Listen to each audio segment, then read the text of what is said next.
You went to Martin Scorsese's house to ask his advice on directing, because obviously everybody who wants to direct wants to hear his thoughts, and you know him and you've worked with him. So when you sit down with him, you figure he'll give you 10 minutes. He ends up giving you like his whole day or something, right? It was like around 4 hours. Can you learn something in 4 hours? Yeah, but I mean, most of all, I learned. What did he tell you? I had a 15-year film school. Like, you know, when you worked with Betty and Ivan Reitman, right? Like, yes. You're paying, if you want to, you have a front row education.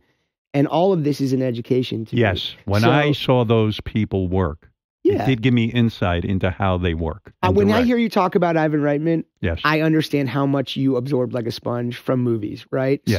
So imagine me for that, whether it's Judd or Seth and Evan, whether it's Bennett Miller, Spike Jonze, Martin Scorsese, Coen Brothers, Quentin Tarantino, Gus Van Sant. Like, who is the best director you ever worked with? Martin Scorsese. What about the Coen Brothers? I only worked with them, honestly, for 2 days. Oh, okay. All right. So you don't know. I worked with Scorsese for like 7 months. So really, beyond that, it was just him talking about my film. The fact that he was talking about my film. Why is Scorsese so good? Explain it to me, who is a novice. It's, you like chess, right? Yes. Okay, so imagine if you can make the most complex chess move with no clock, right? Right. That's like... In other words, I could think about it. You have 4 hours to make your move. Right. Okay, you still are a brilliant chess player. Now imagine you make an even better chess move than that brilliant chess player, but you do it in 30 seconds with the clock going. His choices are quick, definitive, and right. What it takes a brilliant director who is not at that place yet, possibly. Right. Even I'm talking someone, a master, let's say a chess player, a master director.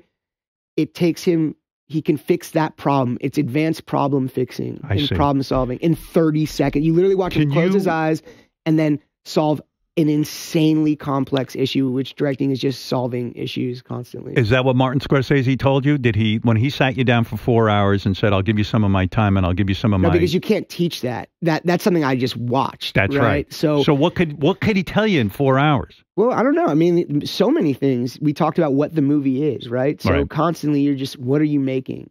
And why are you making this movie? Why are you making it? What are you making? And what is it about? And how do you maintain that tone and that reality and that emotion? Do you guys ever discuss trying to please the audience and get a big box office? Or is that considered crass? This was, to make mid-90s, to say that was going for a big box office. You're doing this because you believe in it, and the audience... my heart. It's my heart. It's 4 years in my life. There's no part of this that is anything but how serious I hold the job of director. And I could have done it at earlier points. I could have done it with big movie stars. And I really want to tell a story that mattered to me.